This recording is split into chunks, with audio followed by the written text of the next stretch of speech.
사도적 센터의 소그룹들에 대해서 한 8주, 9주 정도 아마 메시지를 나누게 될 것 같아요. 근데 사실 얼마든지 불어날 수 있다는 점을 유념해 주시고 올해 말까지 할 수도 있어요. 근데 이제 주님이 우리 가운데 건강한 소그룹들을 개척하기 원하신다고 믿습니다. 그래서 이 시즌이 아주 중요하다는 생각이 드는데요. 여러분들이 이 시즌을 통해서 여러분들 안에 다른 사람들을 변화시킬 수 있는 그 변화의 DNA가 딱 장착되는 시간이 되기를 축복합니다. 아멘. 여러분 다 주님 만나신 분들이 여기 많으시죠? 난 진짜 우리 사모님이 앞에서 막 지금 임산부의 몸으로 뛰면서 깃발을 너무 놀랬는데 옆에서 예나를 보는데 예나가 깃발을 이렇게 들고 있는 거예요. 너무 멋지다는 생각이 들었어요. 예담이까지 여기 있네. 네, 좋습니다. 이 식구들이 여기 많아지고 있어요. 너무너무 감사하고, 그리고 부끄러워? 그리고 너무 감사한 것 중에 하나가 우리 이혁주 형제님, 이혁주 집사님이시죠? 이혁주 집사님이 예배인도자로 등극을 하셨어요. 금요일날 예배인도로 또 섬겨주셨는데 너무너무 강력하고 좋은 시간이었습니다. 많은 예배자들이 함께 섬기게 돼서 너무 행복하고 좋습니다. 그리고 그 부부로 예배팀에 같이 하시는 분들이 많은 것 같아요. 우리 네오 형제님, 또 수한 자매님, 오늘 또 부부로 같이 일렉으로 싱어로 섬겨주셨고, 우리 다 안 계신데 지금 계신 것처럼 얘기해 볼게요. 광기 형제님, 소영 자매님 이렇게 또 오늘 예배팀으로 부부가 섬겨주셨고, 함께 한 몸으로 이루신 분들이 예배를 또 섬겨주시니까 예배가 너무 아름답게 빛나는 것 같습니다. 계속 예배들이 이렇게 생기는 게 예사롭지가 않습니다. 네, 주님 뭔가 작당을 꾸미시는 것 같아요.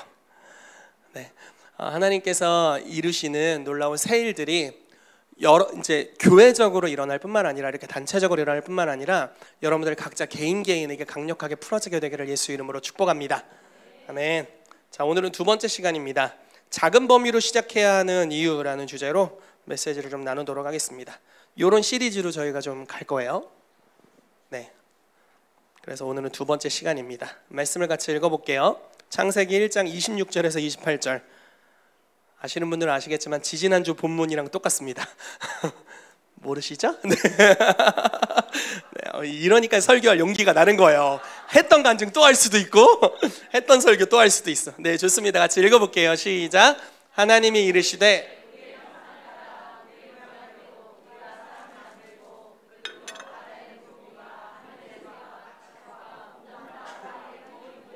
다스리게 하자 하시고, 하나님이 자기 형상 곧 하나님의 형상대로 사람을 창조하시되 남자와 여자를 창조하시고, 하나님이 그들에게 복을 주시며 하나님이 그들에게 이르시되 생육하고 번성하여 땅에 충만하라. 땅을 정복하라.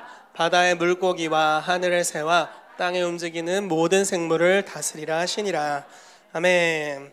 자, 하나님께서 인류를 통해서 온 땅을 하나님의 나라로 만드는 전략을 갖고 계셨어요. 그 전략을 선포해 주고 계시죠. 제가 어제 제 아내의 배에 손을 얹고 이 말씀을 선포했습니다. 애는 태어나라. 하도 애가 안 태어나가지고 애는 태어나라. 주님이 명령하신 말씀이다. 태어나라. 이렇게 선포했습니다.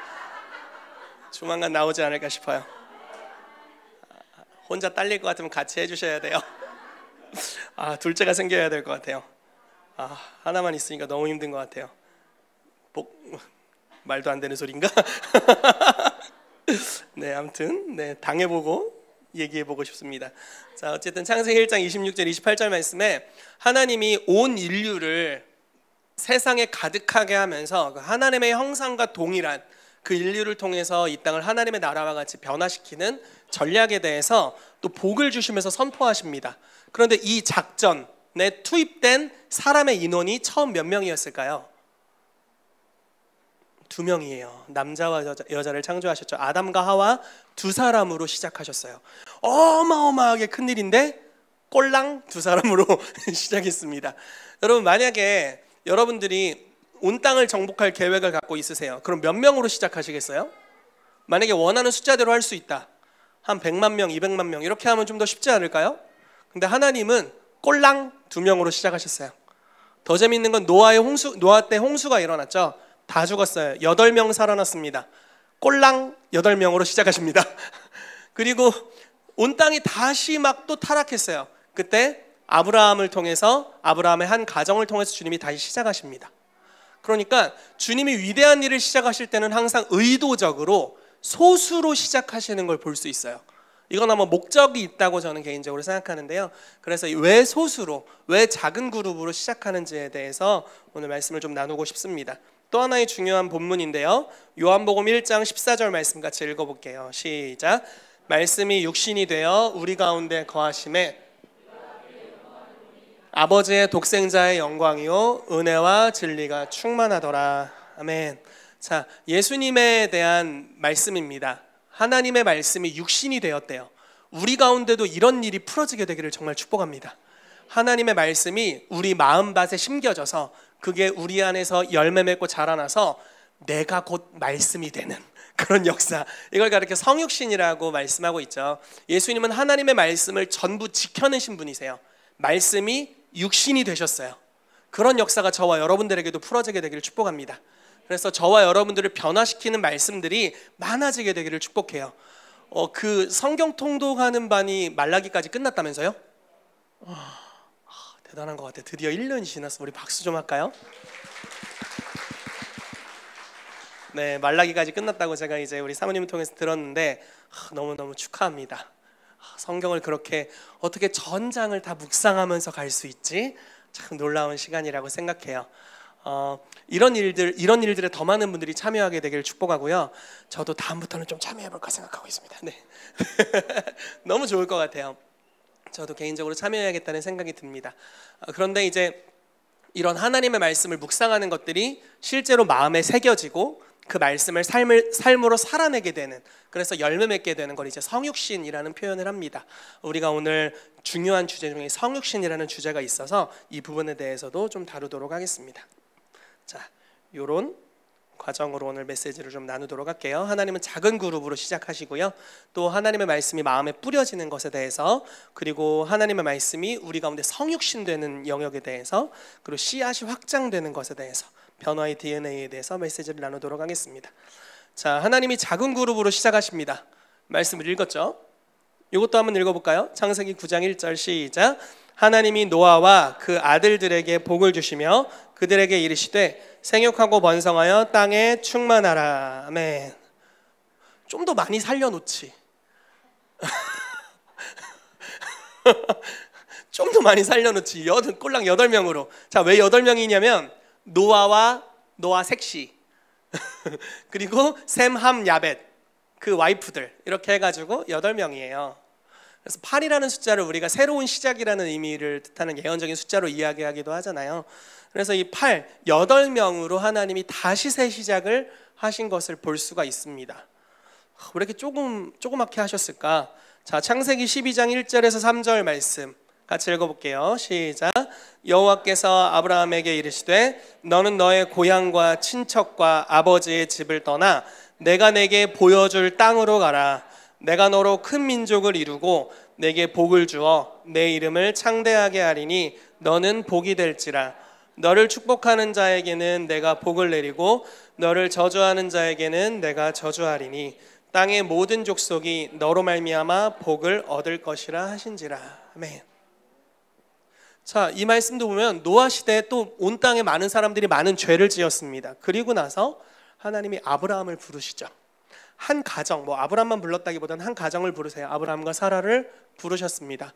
그리고 이들을 믿음의 조상이 되게 하셔서 이들로부터 다시 시작하시는 모습을 볼 수 있어요.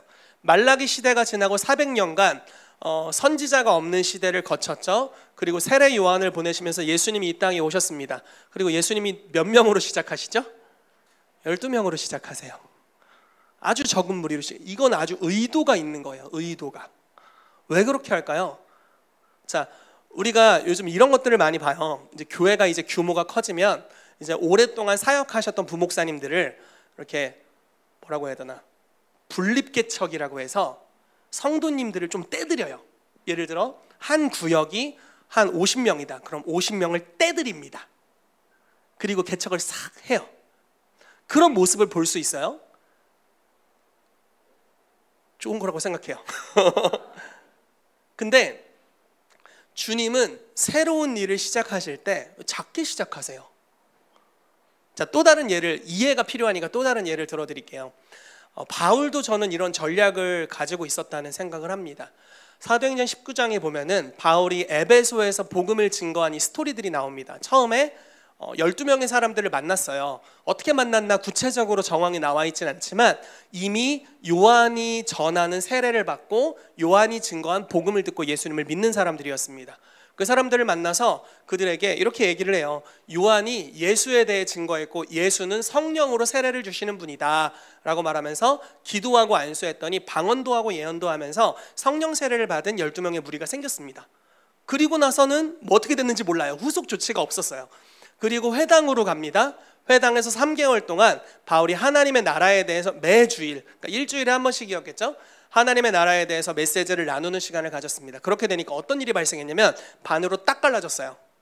그래서 바울의 전하는 복음을 믿고 바울을 따르는 사람들, 그리고 그것을 비방하고 핍박하는 사람들로 딱 갈라졌습니다. 자, 여러분 이렇게 생각을 해볼게요. 여러분들이 만약에 저처럼 이렇게 담임 목회를 하고 있다라고 생각을 해볼게요. 그리고 제가 복음을 전해요. 막 메시지를 전해요. 그럼 어떤 분들은 좋아하고 어떤 분들은 싫어요. 그러니까 전제를 하나 걸을게요. 전제가 뭐냐면 내가 진짜 좋은 복음을 증거하고 있다, 성경적인 복음을 증거하고 있다는 전제로 따르는 사람들이 있고 떠나는 사람들이, 이제 싫어하는 사람들이 있어요. 그럼 여러분 어떻게 하실래요? 어떻게 하실래요? 일반적으로는 굉장히 목양적인 방법을 선택해요. 가서 그분들을 설득합니다. 아유, 뭐가 그렇게 힘들었어요? 혹시 설교하는 나의 태도? 메시지의 어떤 부분이 거슬렸어요? 알았어, 좀 중화해서 할게, 중화해서. 이러면서 약간의 타협이 일어나게 돼요. 그래서 주거니 받거니 하면서 타협이 일어나게 된다고요. 그러면서 메시지의 타협이 일어나고, 그러면서 이제 사람들을 더 많이 포용할 수 있는 중립적인 또는 색깔이 좀 옅은 그런 류의 메시지를 선포할 수도 있습니다. 근데 바울이 취한 행동은 뭐였냐면 그냥 자기를 따르는 사람들만 데리고 딴 데로 가요. 전혀 목양적이지가 않아. 예로부터 바울은 목양과 관련이 없는 것 같아요. 전혀 목양적이지가 않았어요. 그냥 뭐 한 절반 정도였는지 뭐 얼마나 되는 숫자였는지는 기록되어 있지 않습니다. 따로 데리고 가서 두란노 서원이라는 곳에서 그 자기와 동일한, 자기가 증거한 메시지를 성육신화한 사람들, 이걸 마태복음 13장의 표현을 빌리자면 좋은 밭이어서 말씀을 듣고 깨달은 자들, 그래서 열매 맺는 30배, 60배, 100배의 결실을 맺는 자들을 따로 데리고 가서 그들에게 하나님의 나라에 대해서 2년 동안 설교합니다. 결과가 어땠을까요? 아시아에 있는 모든 사람이 복음을 들었어요. 자, 뭐 대한민국 포함한 동아시아 말고 그 당시 소아시아라고 해서 터키, 그러니까 요한계시록에 나오는 7개의 지역 외우세요 혹시? 에베소, 뭐 서머나, 버가모, 순서 몰라, 빌라델비아, 라오디게아 등등. 다 얘기하면 너무 교만할 수 있으니까 등등, 이렇게 요 정도까지. 그렇게 7개의 지역에 복음이 다 전파돼서 복음을 안 들은 사람이 없어졌어요. 근데 참 놀라운 일은 바울은 두란노 서원에서만 메시지를 전한 것 같아요. 물론 거리를 다니면서 축사도 했겠고 여러 가지 했겠지만 에베소를 떠나진 않았습니다. 그런데 바울이 전한 복음이 소아시아 모든 지역에 다 가득 채워졌고, 심지어 에베소에서는 바울이 가지고 있는 손수건만 갔다 온 저도 치유와 축사가 일어나게 됐고요. 사람들이 바울이 전하는 예수의 이름으로 명하노니 귀신아 떠나라 해도 가끔 떠나는 역사가 일어났어요. 그래서 그런 강력한 역사들이 풀어질 만큼 복음이 확산됐습니다. 어떻게 이게 가능했을까요? 바울이 증거한 복음의 DNA가 조금도 훼손되지 않고 그대로 다른 이들에게 전수돼서 증거됐기 때문이에요. 자, 디모데에게 바울이 이렇게 말을 합니다. 내가 너에게 부탁한 것을 충성된 사람들에게 가르쳐라. 그들이 다른 사람들을 또 가르칠 수 있을 것이다. 그래서 바울이 디모데에게 전수했던 이 강력한 복음의 메시지, 이것을 디모데가 다른 이들에게, 그리고 그들이 또 다른 이들에게 증거하는 것을 이야기하고 있어요. 많은 숫자를 데리고 간 것이 아니라 DNA를 타협하지 않고 이것을 전했어요. 그리고 그 사람이 타협하지 않고 또 전했어요. 처음에는 굉장히 느렸을 거예요. 그러나 나중에는 이 사람을 완전히 변화시키는 복음의 메시지가 타협치 않고 퍼지니까 곧 소아시아의 모든 지역에서 변화의 간증들이 들려오기 시작하는 거죠. 여러분, 이런 역사가 이 교회 가운데 풀어지게 되기를 예수 이름으로 축복합니다. 여러분들을 변화시키는 복음의 메시지들이 있을 거예요. 하나님은 아주 광대하신 분이기 때문에 성경 한 구절로 여러분들이 변화된 이야기를 다 설명하기는 어려워요. 그렇지만 우리가 주님을 만나서 삶의 변화를 경험했다면 분명히 66권 중에 어느 구절에서 우리가 변화됐을 겁니다. 다 다를 거예요. 어떤 분들은 하나님의 공의로우심을 경험하면서 참 자유와 회복을 경험한 사람들이 있을 겁니다. 어떤 이들은 하나님의 은혜를 경험하면서 회복되는 사람들이 있을 거예요. 진리를 경험하면서 회복되는 사람들이 있을 거고, 용납과 죄사함을 경험하면서 회복되는 사람들이 있을 거고, 성령의 충만함과 능력을 경험하면서 회복되는 사람들이 있을 거예요. 근데 그 다양한 것들이, 그 DNA가 타협되지 않고 여러분들을 통해 온전한 색깔로 풀어질 수 있다면, 제가 무슨 말 하는지 이해되세요? 이러고 설교를 끝내도 될 만큼 중요한 이야기를 하고 있어요, 여러분. 너무 중요한 오늘 설교의 핵심이야. 결국 이거야. 자, 여러분들을 변화시킨 복음이 있는데 그 메시지가 조금도 타협이 없이 아주 날카롭게 여러분들에게 막 갈려가지고 여러분들이 타협하지 않고 누군가를 제자화할 수 있다면 그 변화의 역사는 끝도 없이 흘러갈 거예요. 그래서 세상을 변화시키는 게 어렵지 않을 것입니다. 자, 예수님이 이렇게 말씀하셨어요. 저는 이 말씀을 너무 좋아하는데, 복음을 받아들이지 않거든 너의 발에서 먼지를 떨어버리라. 그리고 한마디 또 얹어서 소돔과 고모라가 심판 때 더 쉬울 거야 이러면서 가래요. 예수님이 이제 그렇게 말씀하셨는데, 자, 무슨 말이냐면 메시지에 타협함이 없어요. 그리고 권능으로 무장시키시고 명확한 하나님의 나라의 메시지를 주셨죠. 메시지에 타협이 없이 그냥 가서 선포하는 거예요. 받아들이는 자들에게 가면 돼요. 여러분들에게 맞는 사람들이 있을 거예요. 자, 이 교회에 계신 분 중에 제가 너무 싫은데 여기 계신 분 계세요 혹시? 그렇다면 출입문은 저쪽입니다. 비상구 초록색 불빛이 들어오고 있어요. 가시면 됩니다.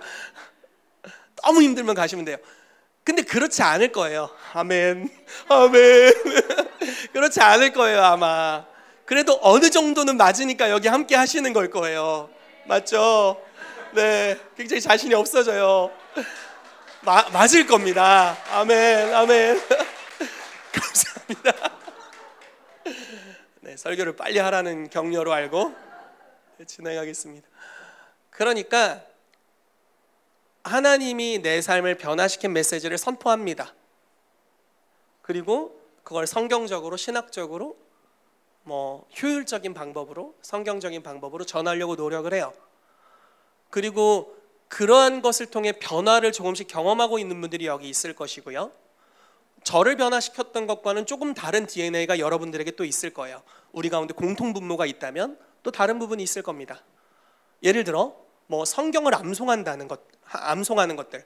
저는 성경 암송을 해본 적이 없어요. 그러니까 하나도 못 외운다 이런 건 아니고요. 조금 외우는 게 있긴 한데 의도적으로 외워본 적이 없어요. 그 수련회 때 그 밥 얻어 먹으려고 그거 성경 구절 외워야 밥 주더라고. 그래서 열심히 외웠던 거, 주일학교에서 달란트 시장 해가지고 달란트 타 먹으려고 열심히 외웠던 거, 이런 거 말고는 그냥 읽다가 외워진 것들, 이런 게 이제 몇 구절 있습니다.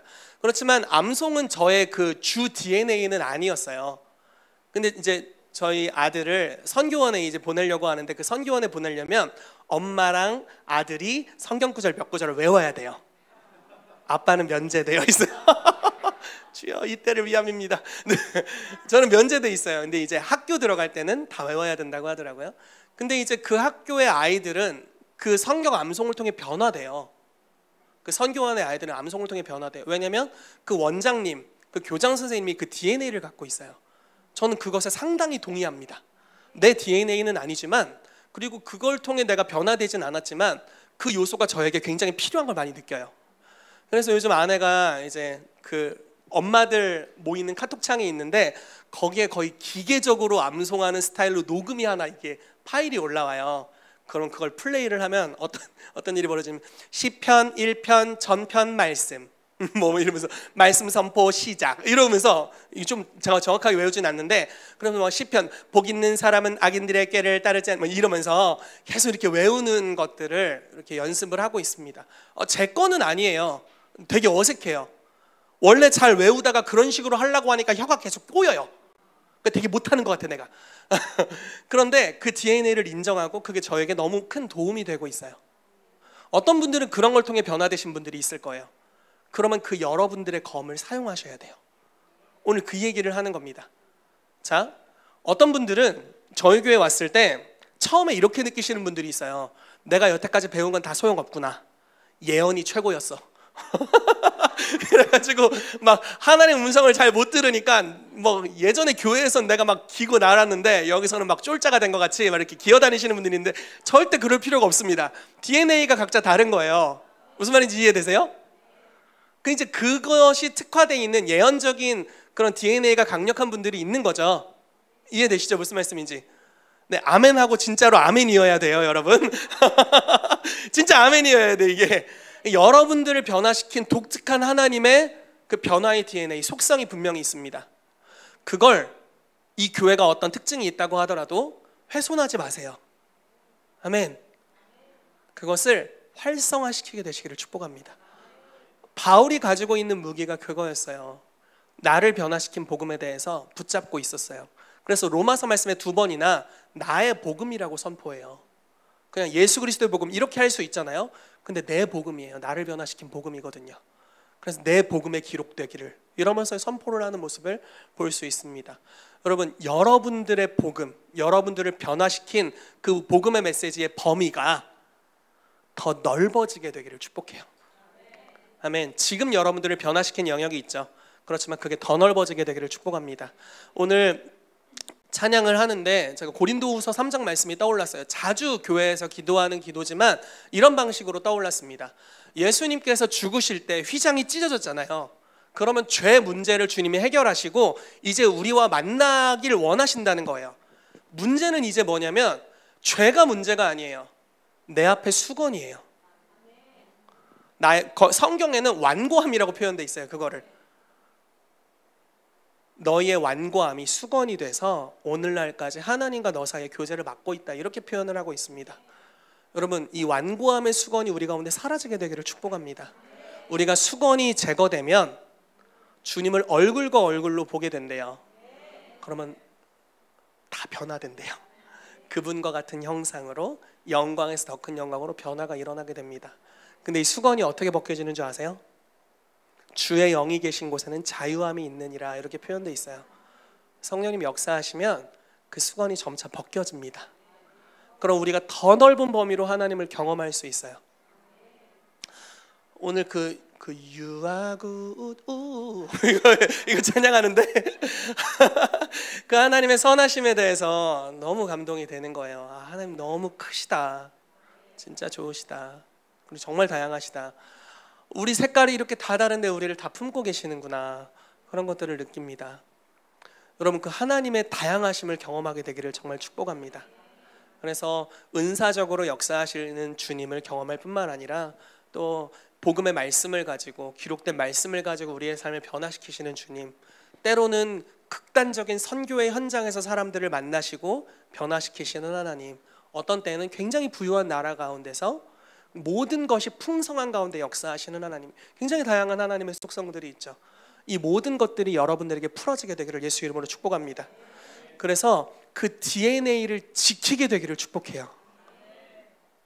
그리고 그 DNA를 가장 잘 풀어낼 수 있는 구조를 세우게 되기를 축복합니다. 이거 다음 주 설교인데 다음 주까지 다 해버렸어. 자, 이 DNA를 가장 잘 풀어낼 수 있는 구조를 만들어내야 돼요. 제가 예전에 여러 모임들을 개척했습니다. 그때는 제가 중보기도자였어요. 저의 직분이.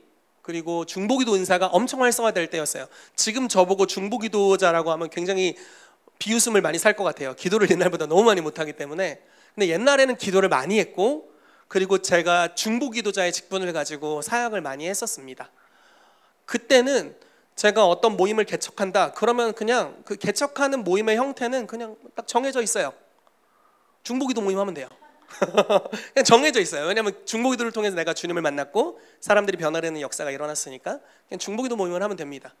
그래서 저 기도 모임 할 거예요, 혹시 같이 기도하고 싶은 분들 오세요, 이러면은 사람들이 모이고 함께 기도하다 보면 거기서 그 안에 있는 사람들의 변화가 생기고, 그리고 새로운 사람들을 초대하면 새로운 사람들의 삶에 변화가 생기면서 모임이 확장됐습니다. 하나님의 나라가 그런 방식으로 저를 통해 흘러가게 됐어요. 그리고 좀 지나니까 성령 사역이라는 것이 제 삶에 익숙해졌어요. 주님의 임재를 느끼고 성령님이 어떻게 운행하시는지를 알겠고, 그리고 성령님과 동역하는 것들이 익숙해졌습니다. 그리고 나서는 중보기도 모임이 아니라 이제 모이면 성령님의 임재를 구하고 이렇게 막 이렇게 해보라고 하고 임재의 감각들이 열리도록 기도해주고 주님의 임재를 체험하도록 도와주고, 이런 류의 굉장히 인카운터하는 모임들, 이런 모임들을 많이 이끌었던 것 같아요. 그렇게 하면서 또 모임이 부흥하고 많은 사람들이 하나님의 나라를 체험하는 일들이 있었습니다.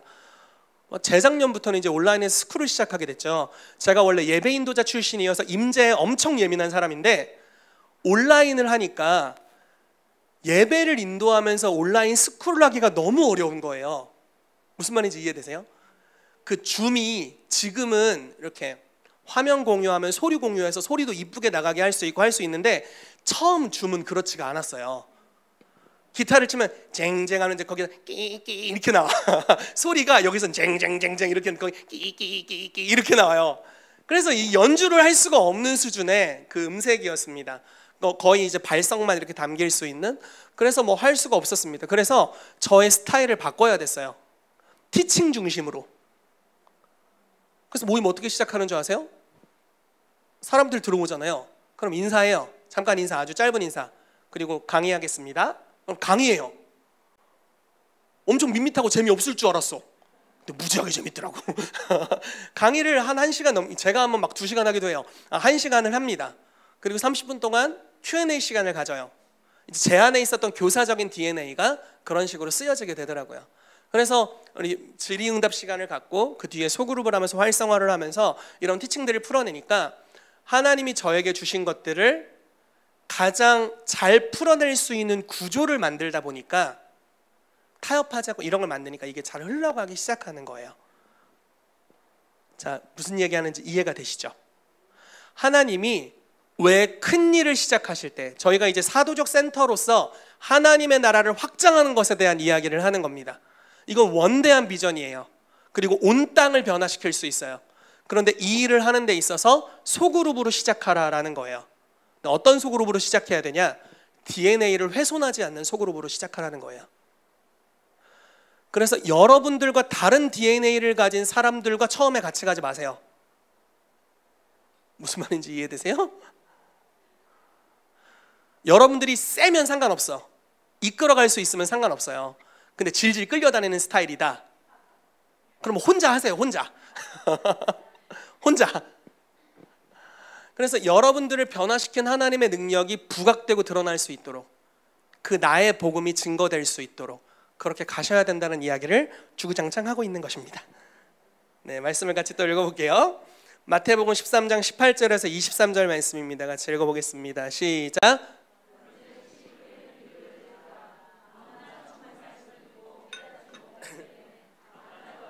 그 마음에 뿌려진 것을 빼앗나니 이는 곧 길가에 뿌려진 자요 돌밭에 뿌려졌다는 것은 말씀을 듣고 즉시 기쁨으로 받되 그 속에 뿌리가 없어 잠시 견디다가 말씀으로 말미암아 환난이나 박해가 일어날 때에는 곧 넘어지는 자요 가시떨기에 뿌려졌다는 것은 말씀을 들으나 세상의 염려와 재물의 유혹에 말씀이 막혀 결실하지 못하는 자요 좋은 땅에 뿌려졌다는 것은 말씀을 듣고 깨닫는 자니 결실하여 어떤 것은 100배, 어떤 것은 60배, 어떤 것은 30배가 되느니라 하시더라. 아멘.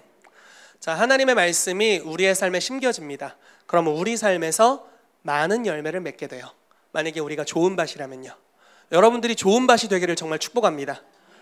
이렇게 축복을 한다 하더라도 이미 여러분들의 상태는 이 한 번의 말씀으로 바뀌거나 그러진 않을 거예요. 어떤 상태일 거예요. 제 말이 무슨 말인지 이해되세요?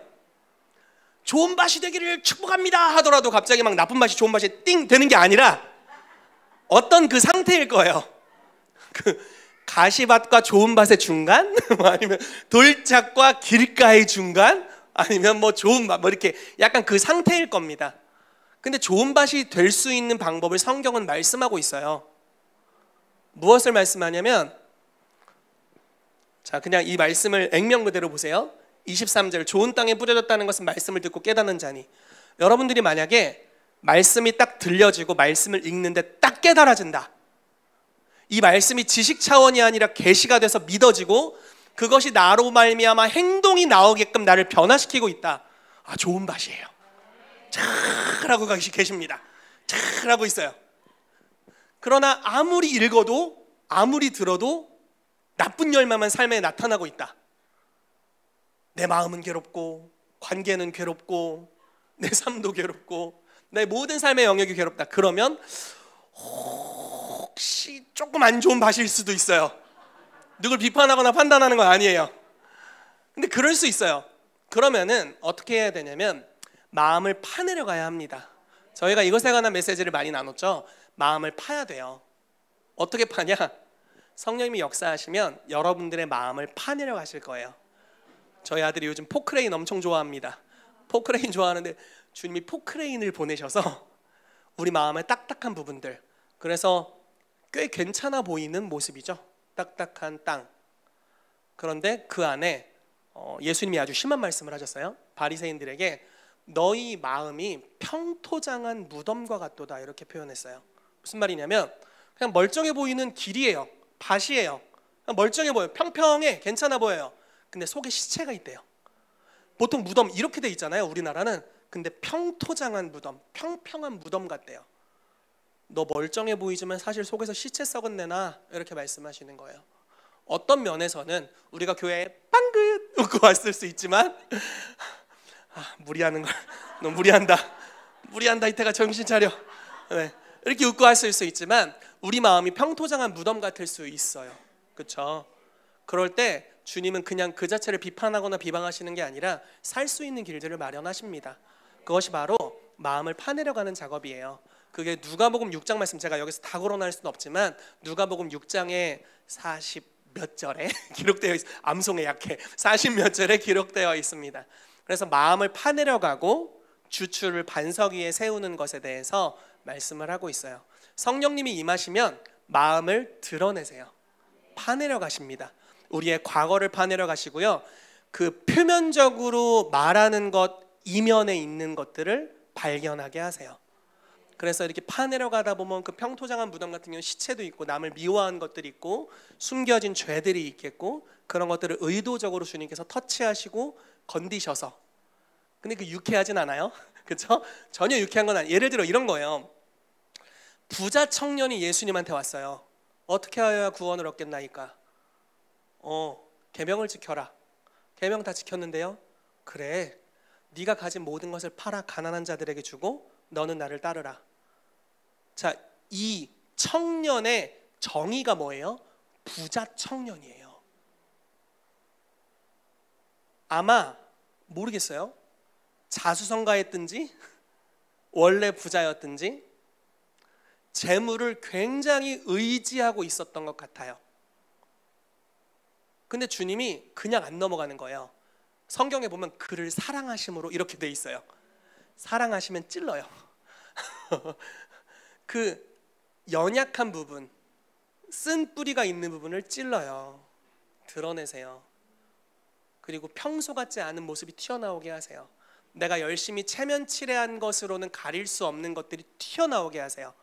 그때 그것을 여러분 다시 집어넣으려고 하지 마시고, 왜 튀어나왔어? 다시 집어넣지 마시고 어러러러 이렇게 불러일으키셔야 돼요. 그래서 그거를 하나님의 말씀의 검으로 다루어 가셔야 됩니다. 그렇게 할 때 진짜 변화가 오게 돼요. 그냥 노력해서 오는 변화가 아니고 진짜 내면에서부터 오는 진정한 변화들이 찾아오게 됩니다. 우리 가운데 그런 일이 있게 되기를 정말 축복합니다. 아멘. 그러기 위해서 뭐가 중요한지 아세요? 정죄하지 않는 분위기가 중요해요. 어느 날 여기서 멀쩡한 얼굴로 다니다가 갑자기 표정 바뀌어가지고 막 이상한 거 튀어나오고 있으면 쟤는 왜 저런데? 이렇게 하면 안 되고, 마음이 뭔가 다루심을 받고 있구나 이렇게 생각하고 우리가 용납하고 품어줘야 합니다. 그래야 이제 내면에 있는 것들이 자유롭게 드러날 수 있겠죠. 자, 어쨌든 하나님의 말씀이 우리 마음에 심겨진다라는 거예요. 그러면 이제 좋은 밭이 되면은 실제로 그 심겨진 말씀이 우리를 변화시킵니다. 여러분, 여러분들을 변화시킨 말씀은 뭡니까? 여러분들 언제 변화되셨어요? 사실 단편적이지 않죠. 이게 많이 경험하잖아요. 네, 여러분들은 언제 주님을 깊이 만나셨나요? 그리고 삶이 변화됐나요? 그게 성경을 보았든 임재를 뭔가 체험적인 걸 통해 그런 일이 일어났든 상관없이 그게 다 하나님의 말씀의 씨앗이 우리 내면에 뿌려진 것입니다. 그리고 자라나서 30배, 60배, 100배 결실을 맺고 있는 거예요. 아주 좋은 것들이고 보호되어야 할 것들입니다. 근데 그게 더 넓어지게 되기를 예수 이름으로 축복합니다. 아멘. 자, 성육신된 씨앗에 대해서 보도록 하겠습니다. 사도행전 13장 24절에서 26절까지 말씀 읽어볼게요. 시작. 예수께서 그들 앞에 또 비유를 들어 이르시되 천국은 좋은 씨를 제밭에 뿌린 사람과 같으니 원수가 와서 곡식 가운데 가라지를 덧뿌리고 갔더니 싹이 나고 결실할 때에 가라지도 보이거늘. 자, 예수님이 또 다른 비유를 하시는데 이건 아까 전에 있었던 씨 뿌리는 자의 비유와는 또 다른 차원의 비유입니다. 자, 이렇게 말씀하세요. 예수께서 그들 앞에 또 비유를 들어 이르시되 천국은 좋은 씨를 제밭에 뿌린 사람과 같으니, 이렇게 표현하고 있습니다. 자, 좋은 씨를 자기의 밭에 뿌린대요. 자, 이 해석이 어떠나 볼게요. 자, 제가 읽어드려 볼게요. 이에 예수께서 무리를 떠나서 집에 들어가시니 제자들이 나와 이르되 밭의 가라지의 비유를 우리에게 설명하여 주소서. 자, 요 비유를 설명해 달라는 거예요. 요 비유에 대해 설명을 해줍니다. 대답하여 이르시되 좋은 씨를 뿌리는 이는 인자래요. 인자 예수님을 말하는 거죠. 자, 좋은 씨를 쫙쫙 뿌리시는 분은 예수님이래요. 그리고 밭은 세상이래요. 근데 밭을 아까 뭐라고 했죠? 제밭이라고 했어요. 씨를 뿌리는 분의 밭. 자, 세상은 어디라고요? 씨를 뿌리는 분의 밭이래요. 예수님의 밭, 예수님 거래요. 세상은 마귀 속을, 귀신 새끼들 속을 멸망받을 세상이 아니라 마지막 때 불타 없어져 버릴 세상이 아니라 자, 세상, 이 밭은 예수님 거래요. 우리가 밖에서 만나는 회사, 빌딩, 건물들, 커피숍, 여러 세상들, 심지어 타락해 보이는 여러 행위들이 자행되고 있는 그 장소도 누구 거라고요? 예수님의 거래요. 너무너무 중요한 메시지죠. 자, 밭은 세상이라고 이야기를 하고 그게 제 밭입니다. 예수님의 세상이에요. 하나님이 세상을 이처럼 살아가사 독생자를 주셨습니다. 예수님은 세상을 포기하신 적이 없어요. 창세기 1장 26절 28절 아까 읽었던 말씀이죠. 세상을 변화시키기 위해서 아담과 하와를 창조하셨고 생육하고 번성하여 땅에 충만하고 정복하고 다스리라라고 말씀하셨습니다. 그리고 죽으시고 부활하신 이후에 이 세상 임금에게, 마귀에게 돌아갔던 세상의 권세를 빼앗으셔서 하늘과 땅의 모든 권세를 나에게 주셨다. 그러므로 너희는 가서 세상을 제자화하라라고 말씀하십니다. 그래서 세상을 포기하신 적이 없어요. 아멘. 자, 밭은 세상이요 좋은 씨는, 이게 또 중요한데요, 좋은 씨가 아까 13장 초입에는 이 좋은 씨가 하나님의 말씀이었어요. 근데 여기는 좋은 씨가 뭐예요? 천국의 아들들입니다. 저와 여러분들이에요. 하나님의 자녀들이 좋은 씨래요. 그리고 여러분들을 뿌리겠대요, 세상에. 나가! 이렇게 죄송합니다. 너무 깜짝 놀라셨죠? 교회만 있지 말고 나가! 이렇게 세상에 뿌리겠대요. 죄인들의 속으로 여러분들을 뿌리겠대요. 근데 어디로 뿌릴까요? 여러분들을 변화시킨, 여러분들의 변화되기 이전에 가지고 있었던 문제를 변화받았잖아요. 변화됐잖아요. 그 영역으로 여러분들을 보내실 겁니다.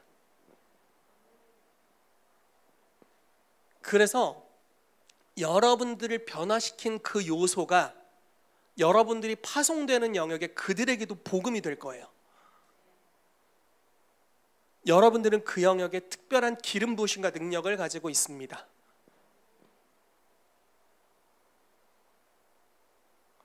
저는 하나님의 임재를 만나면서 변화됐습니다. 그런데 제가 임재에 예민한 타입은 아니에요. 옛날엔 예민한 줄 알았는데 큰 착각이었어요. 저는 그렇게 예민하지 않은 것 같아요. 그럼 뭐 안수받고 쓰러지지 않고, 그러니까 예의상 넘어져 드리고 약간 이런 스타일. 뭐죠? 끝까지 뻣뻣하게 버티다가 밀면은 예의를 지켜야지 이렇게 넘어져 드리는 타입입니다. 이게 막 진짜 쓰러져 본 적은 한두 번밖에 없어요. 그것도 막 이런 게 아니라 어지럽네, 누워볼까? 약간 이런 느낌으로. 근데 저를 변화시킨 DNA가 하나님의 임재라는 거였어요. 그러니까 제가 믿기로는 우리 교회는 하나님의 임재를 사랑하는 분들이 참 많아요. 그렇죠? 여러분들 하나님의 임재를 사랑하시죠? 여러분들이 예배 드리는 거, 예배 드리다가 이게 다 눈 감고 막 이러실 테지만 한번 눈 뜨고 주위를 둘러보세요. 사람들이 어떻게 하고 있나? 즐겁고 행복해. 하나님의 임재를 다 즐거워하고 다 손을 들고 뛰고 깃발을 흔들고 각양각색의 모습으로 주님의 임재에 집중되어 있어요. 뒤에 애 보는 사람들 빼놓고 애 보는 건 어쩔 수 없지.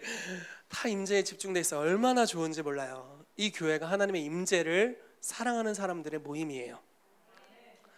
주님이 저의 삶을 어렸을 때 이제 그렇게 변화시켜 주시고 그러한 분들을 불러 모아 주셨어요. 그리고 우리가 함께 그 임재를 더 많이 누리고 있습니다. 여러분들을 보내시는 영역에는 여러분들이 통할 거예요. 이거 괜찮나, 이런 얘기가? 여러분들이 주님의 여러분들을 탁 뿌릴 텐데 그 뿌려진 영역에는 여러분들을 변화시킨 DNA를 사용하면 돼요. 왜냐하면 주님은 그런 영역에 여러분들을 보내거든요. 아무나 보내지 않아요. 천국의 아들들, 딸들을 보냅니다. 하나님의 말씀이 이미 심겨져서 변화된 자들, 30배, 60배, 100배의 결실을 맺은 자들을 뿌리셔서 그들을 통해 그 영역을 변화시키신다라는 것입니다. 그렇기 때문에 여러분들의 DNA를 타협해서는 누구도 변화시킬 수 없어요. 무슨 말인지 이해가 되시나? 네. 여러분들에게 맞는 사람들을 찾아가십시오. 여러분들이 돌파한 동일한 문제를 안고 있는 사람들에게 가세요. 그들에게 여러분들이 복음입니다. 왜냐하면 여러분들의 삶의 변화를 볼 때 그들이 소망을 가질 수 있거든요. 우리 권순홍 목사님께서 가족 구원을 어떻게 이루어냈는지에 대한 간증해 주신 걸 제가 들은 적이 있습니다. 정말 교회에서 목숨 걸고 기도하셨대요. 그리고 가정이 얼마 안 있어서 다 구원을 받았습니다. 원래 혼자 믿고 계셨는데 가족을 다 구원하는 역사가 일어났어요. 가족이 구원되지 못한 분들은 찾아가시는 거예요. 무슨 말인지 이해되시죠? 변화시킨 DNA가 있기 때문에 그 영역으로 들어가게 될 때 그 기름 부으심을 함께 누리게 됩니다. 제가 메시지를 나누다가 온라인 교회에서 나눴던 것 같아요. 이런 메시지를 나눴습니다. 예수님께서 누가복음 10장에 70인의 제자들을 파송하시고 그들의 보고를 들으세요. 그들의 보고의 내용이 이것이었습니다. 주님, 주의 이름으로 귀신들도 우리에게 항복하더이다. 막 기뻐했어요. 그랬더니 예수님 뭐라고 말씀하시냐면 사탄이 하늘에서부터 번개같이 떨어지는 것을 내가 보았도다. 그러면서 주님도 막 기뻐하세요. 그런데 이런 표현을 쓰십니다. 그런데 너네가 귀신들이 너희에게 항복하는 것으로 기뻐하지 말고 천국에 너희 이름이 아니 하늘에 너희 이름이 기록된 것으로 기뻐하라. 이런 표현을 쓰십니다. 자, 하늘이라는 표현을 쓰세요. 우리가 옛날엔 이 성경 구절을 어떻게 해석을 했냐면 이런 식으로 해석을 했어요. 아, 축사가 중요한 게 아니구나. 내가 구원받은 게 중요하다. 침이 너무 막혔네. 내 구원이 중요하다. 귀신 쫓는 게 중요한 게 아니다. 귀신을 쫓고 했는데 너는 도무지 모른다. 그러니까 축사에서는 위험하구나. 이런 식으로 해석을 많이 했단 말이에요. 그래서 우리 교회 김상필 팀장님 제일 위험하고 위험하구나. 그런데 이 말씀을 제가 이제 변화라는 책을 근래에 이제 다른 그룹에 스터디를 하고 있는데요. 에드 실보소라는 목사님이 지은 책입니다. 그 책에서 이걸 이렇게 해석합니다. 너희 이름이 하늘에 기록된 것으로 기뻐하라는 것은 이 하늘은 어떻게 표현할까? 2층 천으로 이야기를 하고 있어요. 그러니까 보세요. 사도행전 19장 말씀에 귀신이 이렇게 말합니다. 내가 예수도 알고 바울도 알거니와. 자, 바울의 이름이 에베소에서는 귀신도 아는 수준이에요. 여러분 영적 전쟁을 해보시면 알겠지만 축사 사역이나 영적 전쟁을 하다 보면 어떤 특정한 영을 우리가 축사한 경험이 있거나 내가 내게 역사했던 어떤 영인데 극복한 경험이 있다면 막 극복할 땐 어려웠어. 축사할 땐 좀 빡셌어. 근데 그 다음 그런 비슷한 스피릿을 만나면 쉬워요.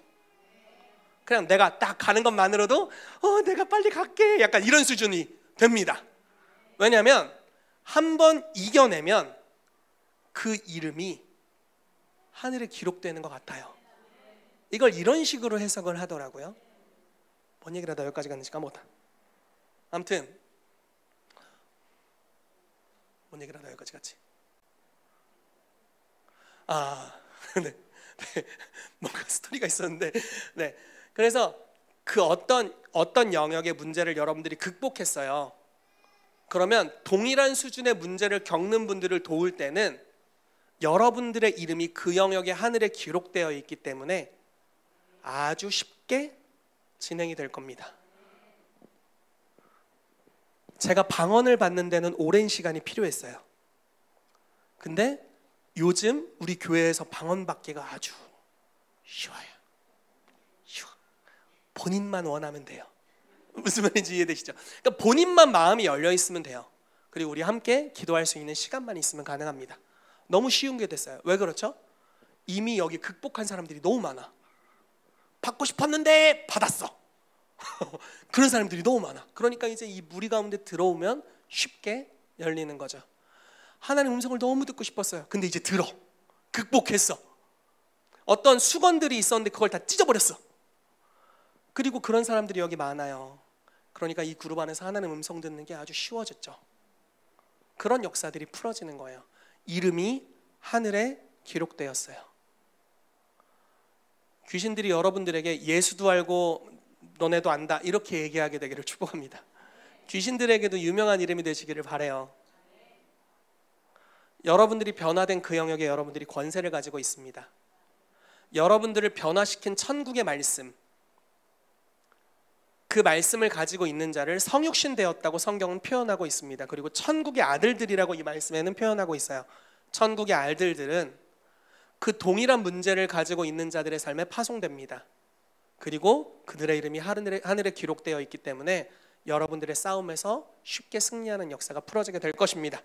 아멘. 자, 보겠습니다. 마태복음 13장 8절 말씀 읽어볼게요. 시작. 더러는 좋은 땅에 떨어짐에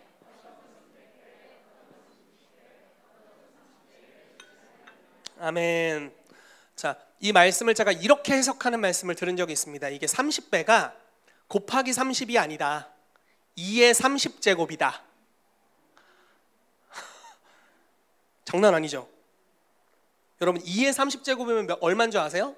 적어오진 않았는데 한 10억 정도가 됩니다. 그럼 2의 60제곱은 내가 못 들어본 수치예요. 돈이 그만큼 있었으면 좋겠어. 네, 못 들어본 수치예요. 100배는 진짜 못 들어본 뭐 구, 해, 경 막 이런 게 나와요. 수치가 뭐 억 이게 아니라 조가 아니라 막 구, 뭐 해, 경 뭐 이상한 소리가 나옵니다.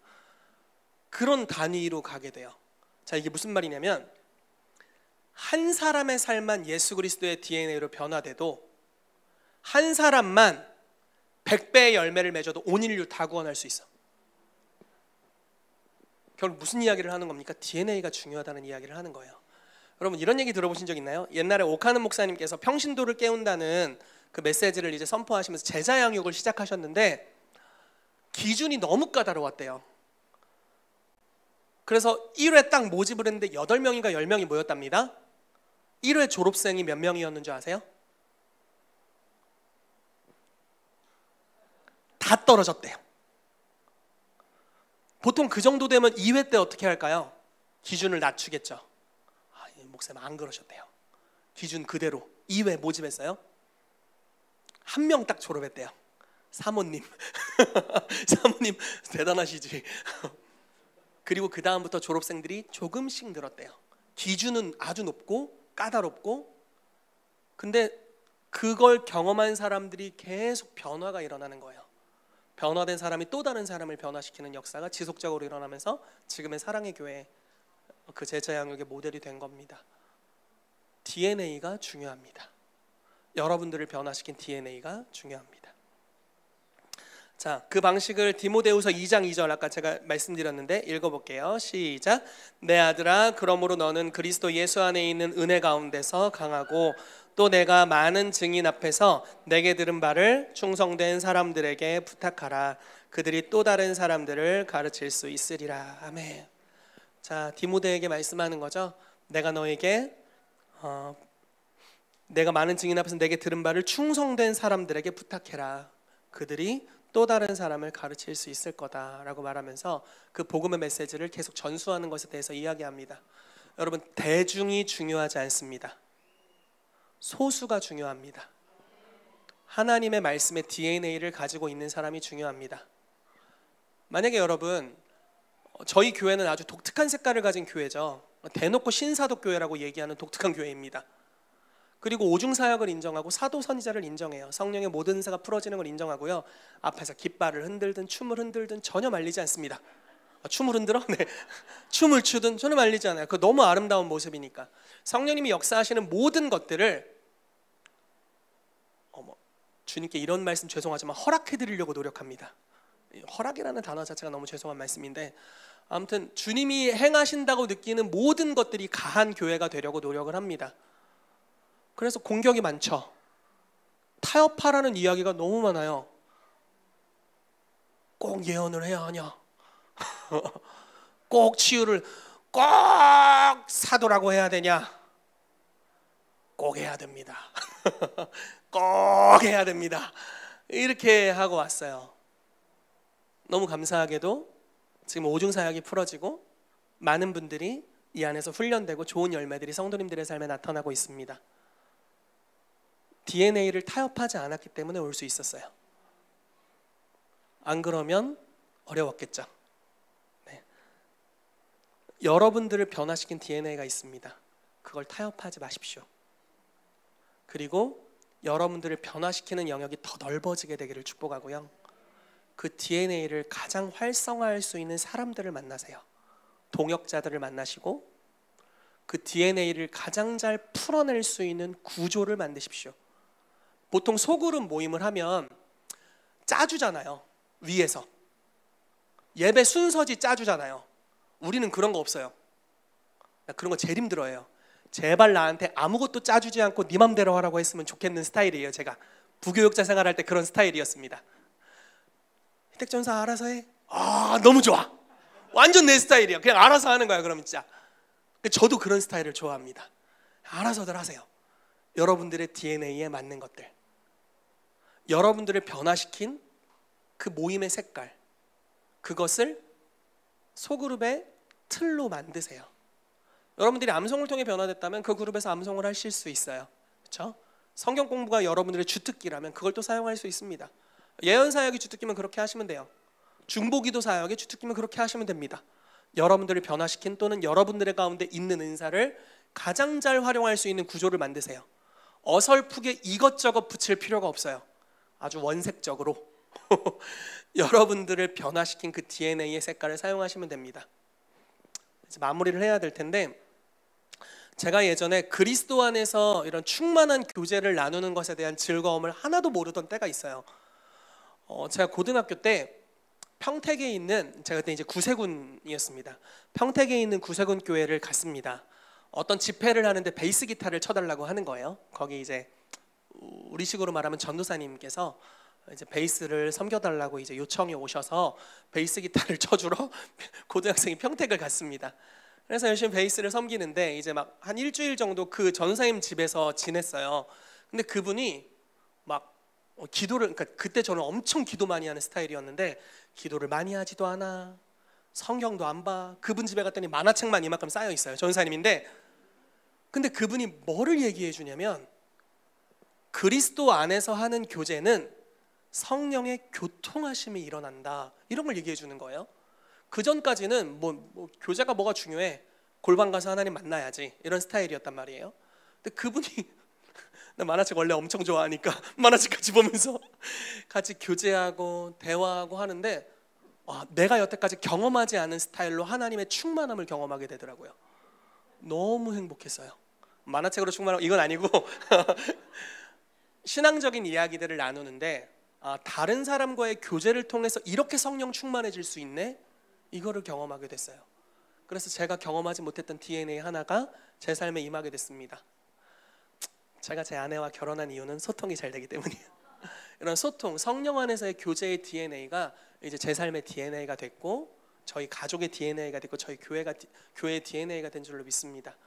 여러분, 이렇게 여러분들의 삶에 더 많은 하나님의 DNA가 임하게 되기를 축복합니다.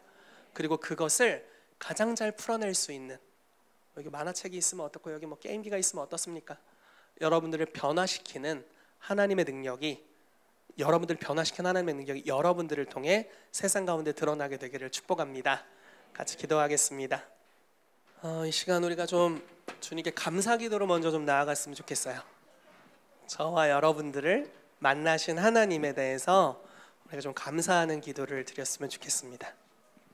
여러분, 하나님 얼마나 좋으신 분이신지 우리를 다양한 방법으로 만나셨습니다. 아주 어린 시절부터 우리의 삶에 관여하시고 우리를 터치해 오셨고 우리를 축복해 주셨습니다. 한 가지 방법이 아니라 그냥 한 가지 은사로만 우리를 만나신 것이 아니라 주님의 그 광대하신 만큼 우리를 향해 많은 계획을 가지고 계셨고 또 다양한 방법으로 만나 주셨습니다. 우리가 그 하나님, 나의 복음에 대해서 주님께 감사의 기도를 올려드리며 나아갔으면 좋겠어요. 여러분들을 만나신 하나님 어떤 분이신지 그분께 감사 기도 올려드립시다. 여러분들의 만난 복음이 어떤 복음인지 그 복음으로 말미암아 주님을 찬양하게 되기를 축복합니다. 그래서 이 시간 같이 기도하겠습니다. 살아계신 하나님, 우리를 만나주셔서 감사합니다. 나를 그 방식으로 만나주셔서 그 하나님의 선한 형상으로 만나주셔서 주님을 찬양하고 감사드립니다라고 우리 감사의 기도로 주님께 나아가도록 하겠습니다. 이 시간 제가 믿음으로 보는 것은 여러분들 내면에 있던 승리의 깃발들을 이렇게 끄집어내는 것들을 하나님 보여주십니다. 여러분들을 만나신 하나님은 승리의 하나님이십니다. 그리고 여러분들에게 주셨던 돌파, 변화를 이제 세상 가운데도 동일하게 주실 것입니다. 우리가 다시 한번 한 가지 기도할 텐데, 주님, 하나님을 아는 지식을 우리 가운데 확장시켜 달라고 기도합시다. 주님, 우리가 주님을 더 많이 경험하길 원합니다. 우리가 성육신을 더 많이 경험하길 원합니다.